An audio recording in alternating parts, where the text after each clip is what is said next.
मी घोषणा देतोय, सर्वांनी हात वर करून घोषणा द्यायची आहे. भारत माता की जय, भारत माता की जय, हर हर हर हर, जय गोड जय गोड, जय गोड जय गोड, छत्रपती शिवाजी महाराज की जय, छत्रपती संभाजी महाराज की विरोधी कायदे विरुद्ध राहिला बोलायचं, काही बोलतो.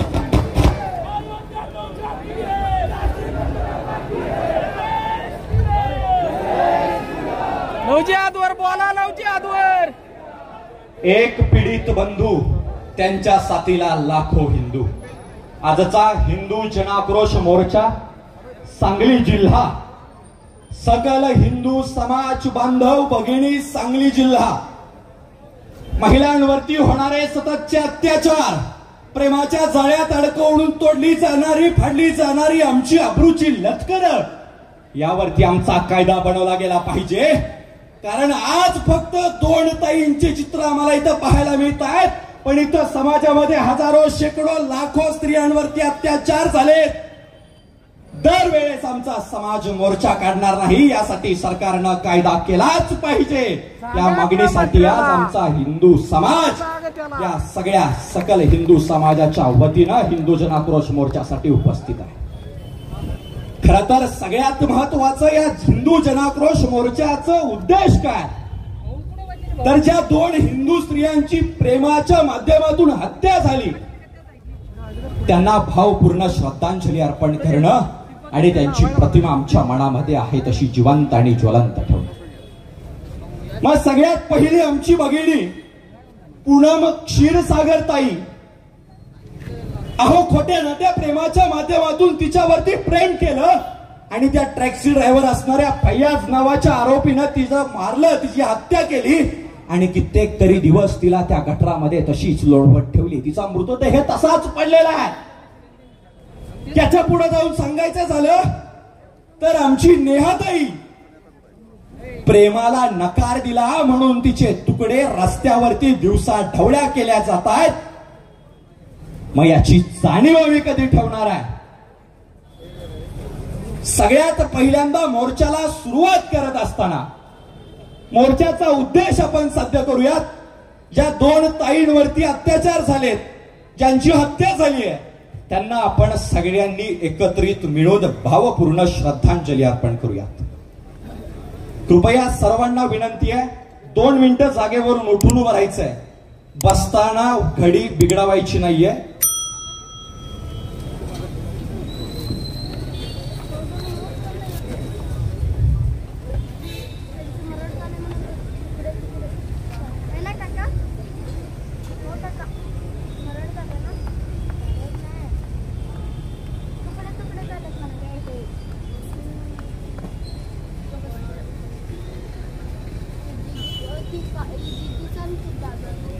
पुण्यश्लोक छत्रपती श्री शिवाजी महाराज की जय, धर्मवीर छत्रपती श्री संभाजी महाराज की जय, भारत माता की जय, हिंदू धर्म की जय, गो माता की जय. जय श्रीराम, जय श्रीराम, जय श्रीराम.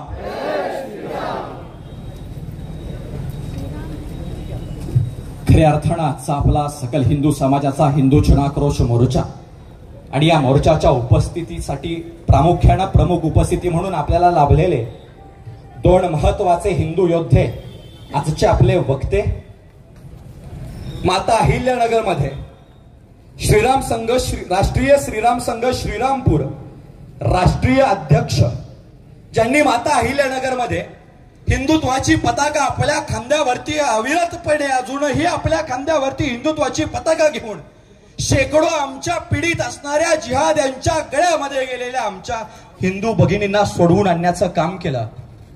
अनेक कसायांच्या तवडीतून शेकडो गोमाता पकडून परत एकदा त्यांना पुनर्जीवन देण्याचं काम केलं. ते हिंदुत्वाचे धगधगते अग्निकुंड हिंदू योद्धा माननीय सागरदादा बेग हे आपल्यासाठी आज उपस्थित झालेले आहेत. मी दादांना विनंती करतो की आपण या हिंदू जनाक्रोश मोर्चातील सभेला संबोधित करावं. जय श्रीराम, जय श्रीराम, जय श्रीराम. मी आज महाराष्ट्रातल्या छत्रपती शिवाजी महाराजांची जी भूमी आहे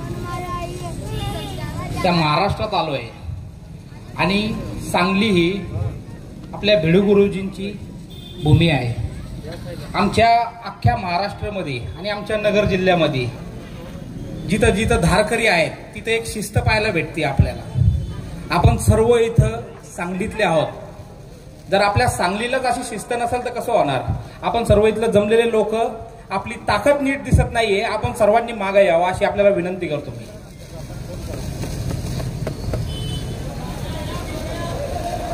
आपल्याला विनंती करतो आपण सर्व या आपल्या हिंदूंची ताकद दाखवा.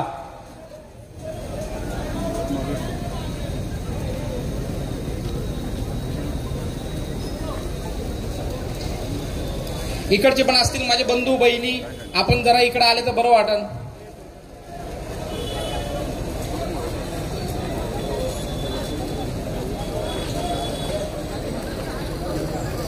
महिलांना बसायला जागा द्या. काही आपले पुरुष असतील त्यांनी मागं सारखा, जेणेकरून महिलाला बसायला जागा होईल.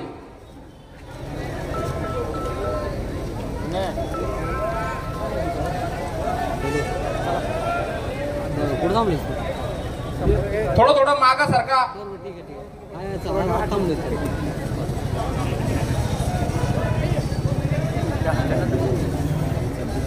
आपण पण गॅलरीत थांबलेल्या बंधूंनी मागे या.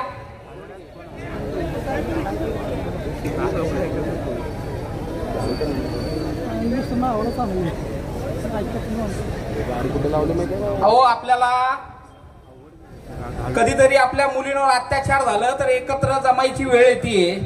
आणि आपण जर समोरचे जिहादी बघितले असेल तर रस्ता पण नमाज पडायला सोडत नसतील. आपण लाजता कशाला आहे. या मध्ये बसा बिंदास.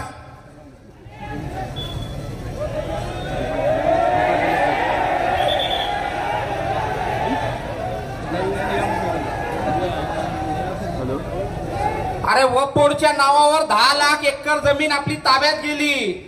इथं 2 तास सुद्धा आपण बसू शकत नाही. खूप दुर्भाग्याची गोष्ट आहे.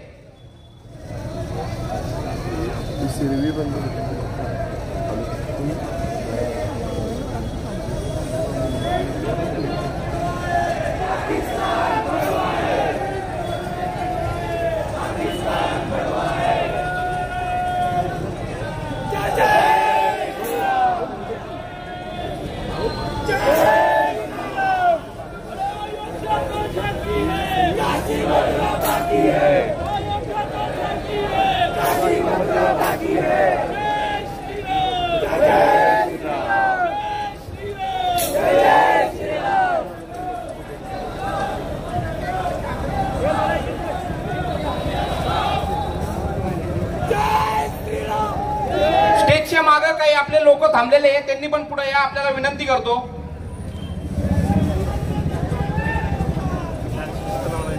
आयडी घातलेल्यांना सुद्धा एक नम्रतेची विनंती आहे. आपली संख्या सुद्धा जास्त आहे. संरक्षणासाठी पोलीस प्रशासन खंबीर आहे, जबाबदार आहे. कृपया सर्व आयडी घातलेल्या बांधवांना एक विनंती आहे, आपणही पुढे स्थानापन्न व्हायचंय. चला पटकन. प्रमुख वक्त्यांना बोलण्यासाठी जर एवढा वेळ आपण दौडत असाल, विचार करण्यासारखी गोष्ट आहे.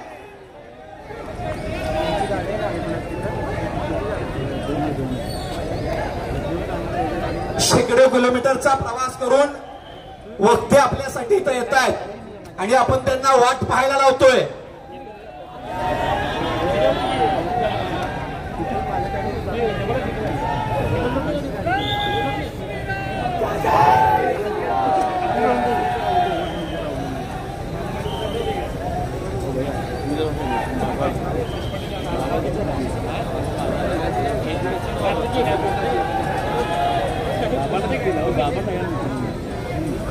चला, कर्तव्य म्हणून आला आहात, तेच कर्तव्य पार पाडण्यासाठी योग्य जबाबदार व्यवस्थित पार पाडलं जावं.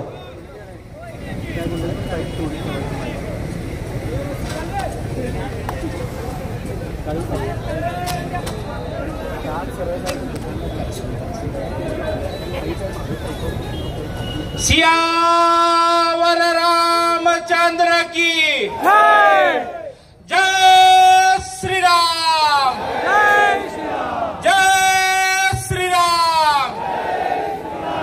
छत्रपती श्री शिवाजी महाराज की, धर्मवीर श्री संभाजी महाराज की, भारत माता की, भारत माता की, सनातन हिंदू धर्म की, सनातन हिंदू धर्म की।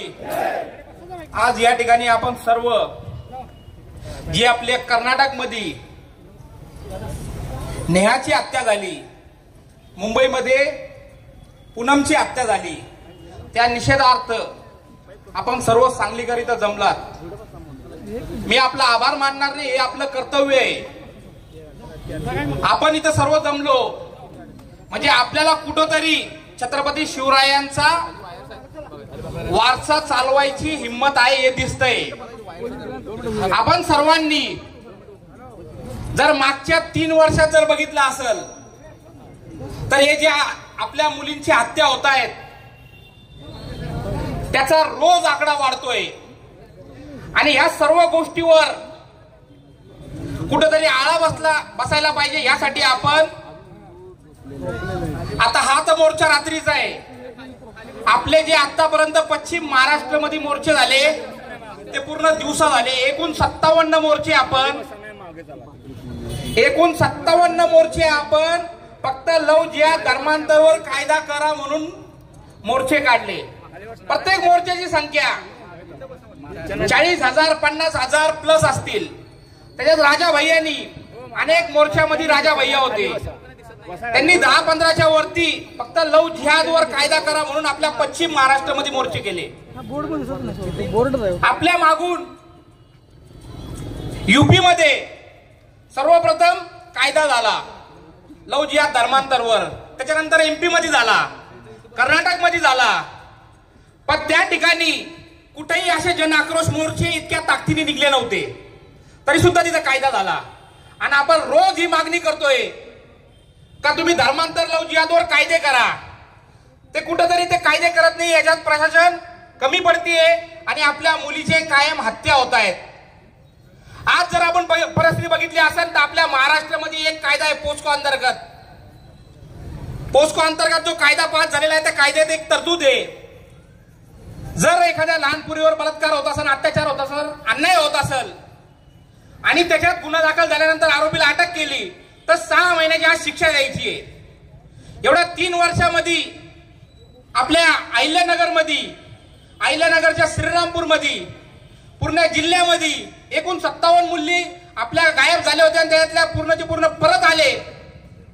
3 वर्षापासून गुन्हे दाखल आहे, एकही केसचा निकाल लागलेला नाहीये।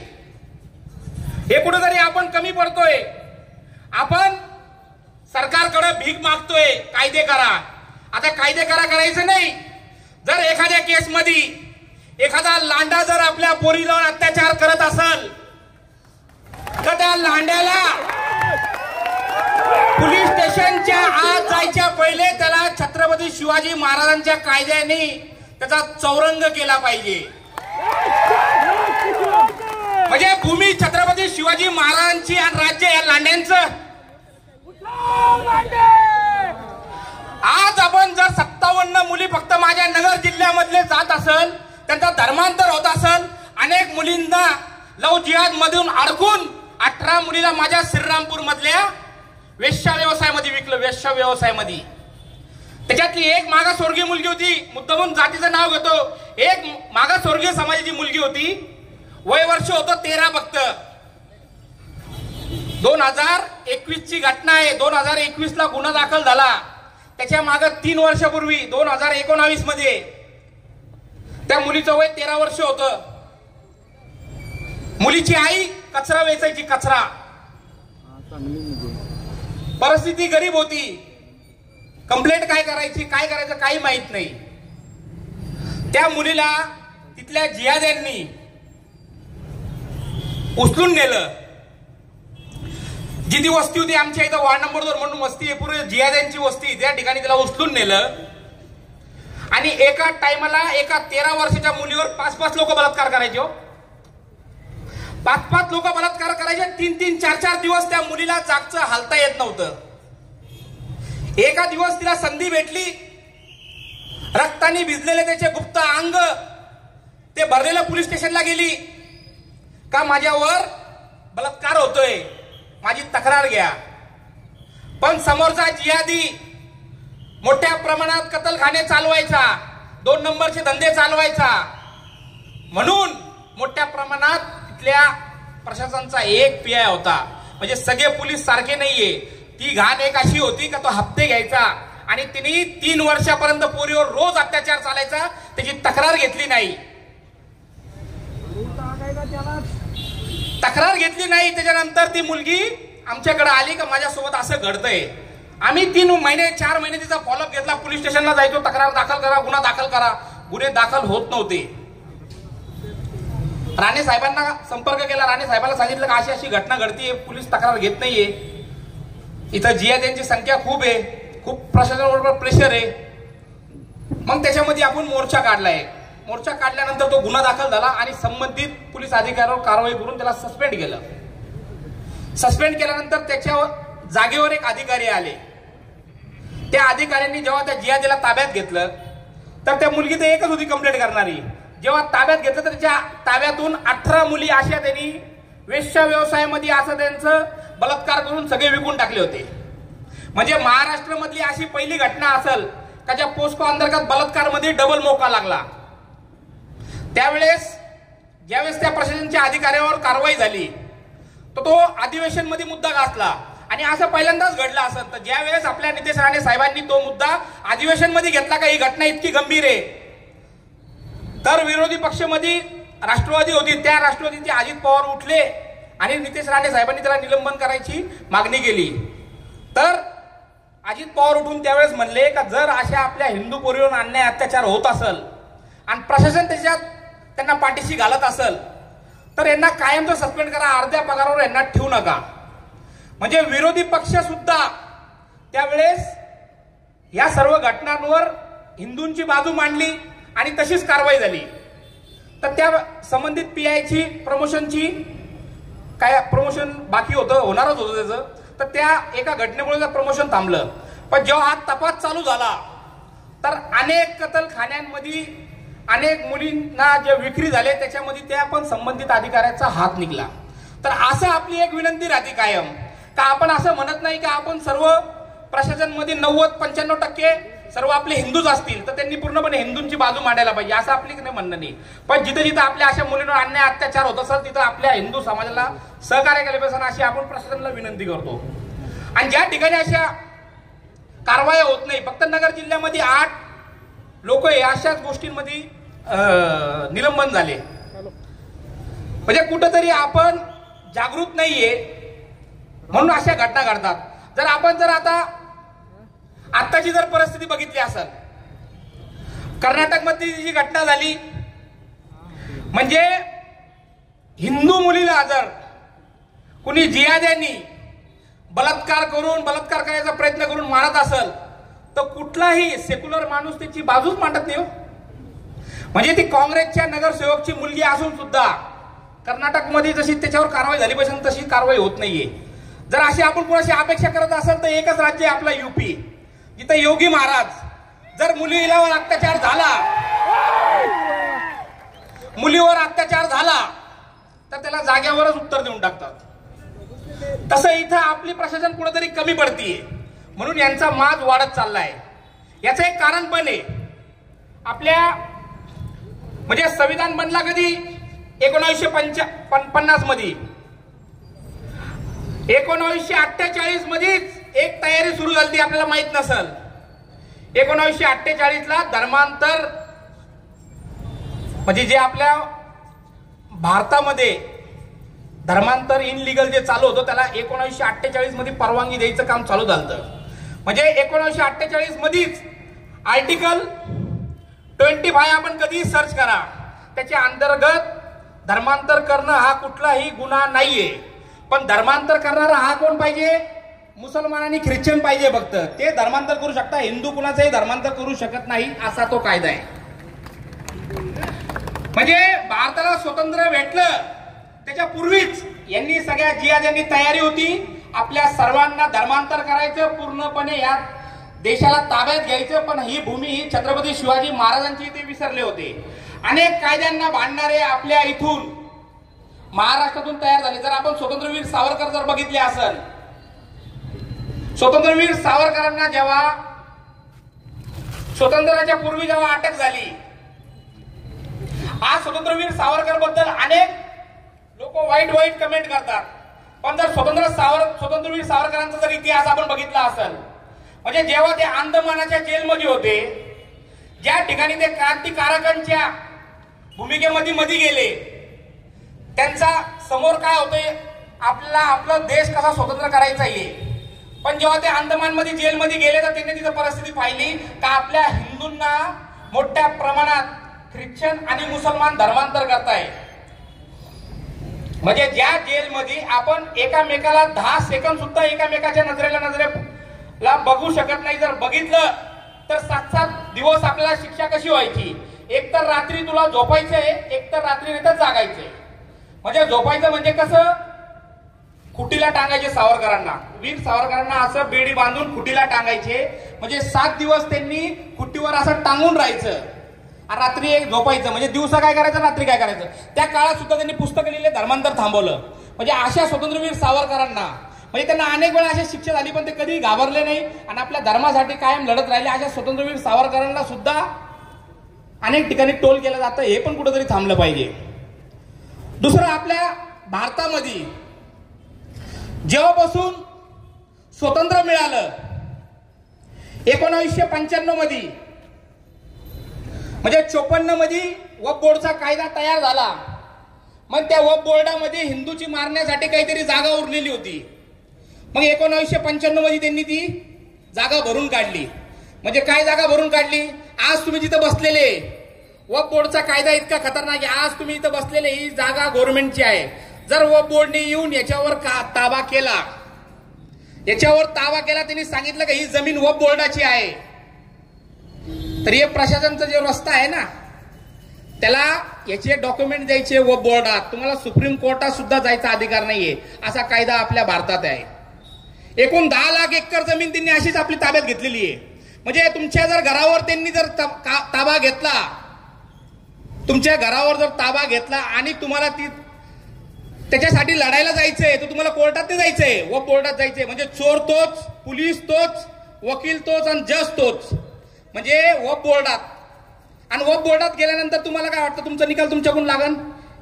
अनेक ठिकाणी 3,500 मंदिरावर असेच कब्जे, अनेक ठिकाणी आपले मंदिरं तोडून त्याच्यावर मस्जिदी उभे झाले, वक्फ बोर्डच्या अंतर्गत गेले. म्हणजे 2009 मध्ये फक्त 4 लाख एकर जमीन होती.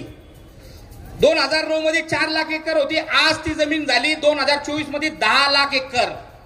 आणि त्याचा जो एकरीचा जो आहे रेट वाढत चाललाय. आणि सरकारने त्यावेळेस सुद्धा एक कायदा केला आहे. म्हणजे 2013 मध्ये पण त्याच्यात एक बदल केला. म्हणजे 10 लाख एकर जी जमीन जी त्यांनी ताब्यात घेतली, त्या जमिनीला जो काही खर्च होईल, जो काही त्याला जमिनीला म्हणजे शेती करायचं असेल, कुठं मस्जिद असेल, मदरसे असेल, जर हे चालवायचे असेल तर त्याला गव्हर्नमेंट निधी देईल, असा तो कायदा आहे. असा भयानक कायदा सुद्धा रद्द झाला पाहिजे. याच्यासाठी पण आपण अनेक ठिकाणी मोर्चे केले. म्हणजे भारतामध्ये संविधान एक आहे, पण तो फक्त संविधान हिंदूंसाठी आहे, मुसलमानांसाठी नाही आहे तो संविधान. आणि जर इथं आपण आता एक झाला वक्फ बोर्डचा, आपल्याला 370 कलम सर्वांना माहित असेल. म्हणजे मी स्वतः वाल्मिक समाजातून आहे. आपल्या काश्मीरमध्ये माझ्या वाल्मिक समाजाचे 5 लाख असे पीडित होते. 370 कायदा रद्द झाला नव्हता तोपर्यंत 5 लाख असे होते का ज्यांनी फक्त म्हणजे स्वतंत्र मिळाल्यापासून, संविधान आपला तयार झाल्यापासून त्यांनी फक्त मतदान करायचं, इलेक्शन कुठलंही लढायचं नाही. आणि जर शिक्षणातून त्यांनी PhD जरी केली तर त्यांना कुठेही चांगल्या ठिकाणी नोकरी करायचा अधिकार नव्हता. फक्त वाल्मिक नाही, त्याच्यात आदिवासी पण आहे, एससी पण आहेत. या सर्वांना कुठेही नोकरी करायचा अधिकार नव्हता. या लोकांनी फक्त त्या जिहाद्यांची सेवा करायची, त्यांची घाण उचलायची, असा तो कायदा होता. जेव्हा 370 हटलं त्याच्यानंतर आमच्या वाल्मिक समाजाच्या 5 लाख लोकांना न्याय भेटला हे आपल्याला माहित नसेल. म्हणजे त्याच काश्मीरमध्ये, जी काश्मीर आपल्या भारतात आहे, 1950 मध्ये संविधान लागू झाला. पुऱ्या भारतात संविधान लागू झाला, पण काश्मीरमध्ये लागू नाही झाला. आणि अनेक असे कायदे केले तिथं. जर काश्मीरच्या पोरींनी आपल्या भारतातल्या कुठल्याही माणसाशी लग्न केलं, काश्मीरच्या मुलींनी, तर तिचं नागरिकत्व तिथलं रद्द व्हायचा. का बरं? का तिने आपल्या भारतातल्या कुठल्या तरी एखाद्या राज्यातल्या मुलाशी लग्न केलं, आणि तेच लग्न जर तिने एखाद्या पाकिस्तानी सोबत केलं ना, पाकिस्तानच्या माणसाला काश्मीरचा आपल्या भारताचा नागरिकत्व मिळायचे माहितीये का आपल्याला? म्हणजे आज आपल्या भारतामध्ये इतके भयानक कायदे, आणि हे जिहादी ओपन मध्ये आपल्या जर 370 आपण रद्द करतो तर रस्त्यावर येतात, पण प्रतिउत्तर म्हणून आपला हिंदू एकही रस्त्यावर येत नाही. ही खूप मोठी शोकांतिका आहे. सरकार निर्णय घेतीये, आपण पण सरकारचा समर्थन केलं पाहिजे. जर असा जिहादी एक बाहेर आला तर आपण हिंदूंनी 10 आले पाहिजे. म्हणजे 20% आपल्यावर भारी पडताय, तुम्ही कुठंतरी कमी पडताय. आमची जे कर्तव्य आम्ही पार पाडतोय. आज आम्ही 8-8.5 तासाचा प्रवास करून इकडे आलो. राजा भैया दुसऱ्या राज्यातून प्रवास करून इकडे आले. कशासाठी आले? तुम्हाला जागृत करण्यासाठी. आणि जर बाहेरचे सगळे लोक तुम्हाला जागृत करायला येत असेल आणि तरी सुद्धा तुम्ही जागृत होत नसेल तर तुमचं इस्लामीकरण झाल्याशिवाय राहणार नाही, याची आपण काळजी घेतली पाहिजे. आणि आपल्या धर्मासाठी आपल्याकडे अनेक इतिहास आहे. जर आपल्याला धर्मासाठी जगायचं कसं तर आपल्या छत्रपती शिवाजी महाराजांनी आपल्याला शिकवलं आहे. आणि धर्मासाठी लढून मरायचं कसं तर आपल्या छत्रपती संभाजी महाराजांनी पण आपल्याला शिकवलं आहे. हा इतिहासच आपण विसरूत चाललोय. जर एवढ्या संख्येमध्ये इथं किती जिहादींची संख्या किती असेल? किती असेल इथं जिहादींची संख्या माहितच नाही का? लय झाला तर 15-20% असेल. पण आपल्या हिंदूंची संख्या इथं 80%च्या वर आहे. तरी आपले हिंदू आज शंडासारखे घरात बसलेले.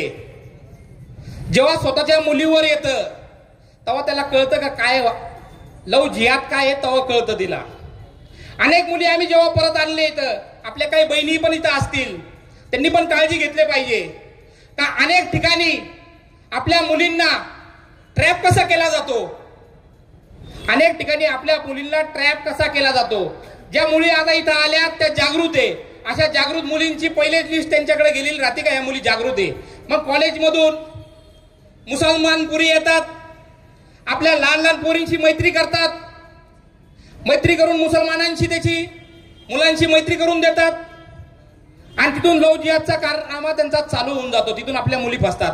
आपण मैत्री करताना आपल्या ताईंना मी विनंती करतो, आपल्या हिंदू मुली सोडून आपण मैत्री केली नाही पाहिजे, याची आपण काळजी घेतली पाहिजे. अनेक ठिकाणी आता त्यांनी ट्रॅप रचलेले का आपल्याला बोकड्यासारखी दाढी पाहून, मूठ नसलेला तोंड पाहून लोक ओळखून घेतात, तर आपण कुठेतरी हिंदू सारखं वागलं पाहिजे. म्हणजे त्यांनी आता आपल्या पॅन्टी घालणं, बोकड्यासारखी दाढी ठेवणं सुद्धा काही लोकांनी कमी केलंय. ते लोक काय करताय, आपल्या मुलींना आपल्यासारखे हातामध्ये कलावा पण बांधताय, गळ्यात रुद्राक्षाची माळा पण घालतायत. आणि असं मी काय उर्वरित असं बोलत नाहीये. अशा केसेस मी हँडल केलेले आणि अशा गुन्ह्यांमध्ये आपण मध्ये पण टाकलेले. अनेक ठिकाणी असं घडलेलं आहे. असं करून आपल्या मुलीला फसवतात. 2-2, 3-3 महिने तिचा विश्वास पूर्ण जिंकून घेतात आणि त्याच्यानंतर आपल्या मुलींना धर्मांतर करतात. आता हा झाला मुलींचा. आपल्या अनेक ठिकाणी कॉलेजमध्ये अशा मुली सुद्धा सोडलेले आहे. आपल्या मुलांनी सावध राहा. अशा अनेक मुली सोडलेल्या आहे का जे आपल्या 18 वर्ष ते 21 वर्षातले आतले जे मुलं आहेत त्यांना प्रेमाच्या जाळ्यात अडकून अनेक मुलांचं धर्मांतर करायचं काम चालू आहे. म्हणजे ही जात एवढ्या खालच्या पातळीला गेली आहे का धर्मांतरसाठी त्यांच्या मुली सुद्धा आपल्या मुलाकडे ते पाठवायला घाबरत नाहीये. जर कोणी अशी मुलगी येत असेल तर आपणही काळजी घ्या. तिचं धर्मांतर केल्याशिवाय ती गेली नाही पाहिजे. आणि आपल्याला इथं काही अडचण येत असेल तर श्रीरामपूरला माझ्याकडे या. तुमच्या राहायचं खायचं खर्च सगळं मी तिथं श्रीरामपूर मध्ये करेल. जर कोणी आपल्या मुलीला असं पळवत असेल तर प्रत्युत्तर म्हणून त्यांच्या पण मुली आपण आणल्या पाहिजे. अनेक ठिकाणी मी आपल्या माता बहिणींना विनंती करतो, अनेक ठिकाणी आपल्या मुलांनी असे लग्न केले, आई बाप तयार होत नाही, घरात ठेवत नाही. जर ती मुलगी आपल्याकडून समोरच्याकडे गेली तर 5चा ऍव्हरेज देते, आपल्याकडे 2चा तरी ऍव्हरेज देईल. मग अशा मुली जर आल्या तर त्यांना ठेवा. अडचण आली तर मी तिथं आहे श्रीरामपूरला नाही तर अनेक ठिकाणी आपल्या संघटना. आपल्याला कोणाला फसवायचं नाहीये, पण कोणी फसवायला आपल्याला आलं तर ते आपल्या तावडीतून गेलं नाही पाहिजे, याची आपण काळजी घेतली पाहिजे. आणि ज्या ज्या ठिकाणी अशा लव्ह जिहादच्या घटना घडतायत, आपण सर्वांनी काळजी करून त्याच्या मातापित्यांची चर्चा केली पाहिजे. तुमच्या मुली फसतायत, तुम्ही याच्यामधून कसं निघलं पाहिजे. अनेक ठिकाणी घराच्या शेजारी आपल्या हिंदूंमध्ये वाद असताना त्या मुलीच्या घरच्याला शेजारचा वाद राहतो. एखाद्या जिहाच्या सोबत मुलगी पळून गेली तर घरचा बाजूचा परिवार खुश होतो, बरं झालं मुलगी पळून गेली, याची लई अडवाणी करायचा. म्हणजे अशी कुठेतरी या आपल्या समाजात जी वागणूक चालू आहे ती बंद झालं पाहिजे. जर आपल्या शेजारची मुलगी गेली तर आपण ती आपल्या घरातली मुलगी गेली असा त्या परिवाराला आपण सपोर्ट केला पाहिजे, याची पण आपण काळजी घ्या. जर जिहादी बघितली असेल तर आज तुम्ही अनेक ठिकाणी छोट्या छोट्या जरी घटना झाल्या तर कसे एकत्र होतात, छोट्या छोट्या घटनाला एकत्र होतात, पाहत नाही दुश्मन आहे का. जर आता तुम्ही इलेक्शनची जर परिस्थिती बघितली असेल तर अनेक मस्जिदीमधून फतवे निघले, फतवे का काँग्रेसला मतदान द्या. दुर्भाग्याची गोष्ट ही आहे का मी अनेक साधू संतांकडे गेलो का असे आरामखोर जिहादी लोक मस्जिदीमधून फतवे काढत असतील का काँग्रेसला मतदान द्या, तर आपले साधू संत झोपलेले का त्यांनी सुद्धा बीजेपीला मतदान द्या म्हणून रस्त्यावर या मीडियाच्या माध्यमातून बोलल्यानंतर अनेक ठिकाणी बोलायला लागले, अनेक ठिकाणी सभा घेतल्या, सभेतून लोकांना सांगितलं का आपण पक्षाचं काम जरी नाही करत नसलो पण हे हिंदुत्वादी सरकार जर बदलली, आता म्हणजे ज्या वेळेस स्वतंत्र पण मिळालं नाही त्याच्या पहिले आपल्या हिंदूंना बाटायचं कशी त्याची तयारी झालेली आहे. तर आज कुठेतरी परिस्थिती बदलतीये. 2014चे जर पहिले आपण बघितलं असेल तर अनेक ठिकाणी आपले सरदार लोक, आपल्याला माहिती आहे सरदार लोक आपल्या आर्मीमध्ये सर्वात पहिले म्हणजे गोळी तर सगळेच खातात पण अनेक ठिकाणी मोठ्या पदवीवर आपले सरदार आहे. पण या बॉलिवूडच्या माध्यमातून आपण जर बघितलं असेल तर अनेक पिक्चर मध्ये सरदारांना कॉमेडी सारखं वापर केला जातं. सरदार म्हणजे येडा, म्हणजे जो समाज आपल्या भारतामध्ये लढाऊ आहे, गुरु गोविंद सिंगचा वंशज आहे, त्या समाजाला येडा म्हणून 2014च्या पहिले दाखवलं जायचं. अनेक मूवी मध्ये जर बघितलं असेल आपण, आता अमिताभ बच्चनचं तुम्हाला सांगतो, म्हणजे 70च्या दशक मधला पिक्चर होता बिल्ला नंबर 87 आपल्याला माहित असेल. म्हणजे मी देवाला मानत नाही पण त्याच्या खांद्यावर बिल्ला नंबर 786 आपल्याला माहित होतं ना, दिवार. म्हणजे अशी परिस्थिती होती. 2014 नंतर ही परिस्थिती बदलली.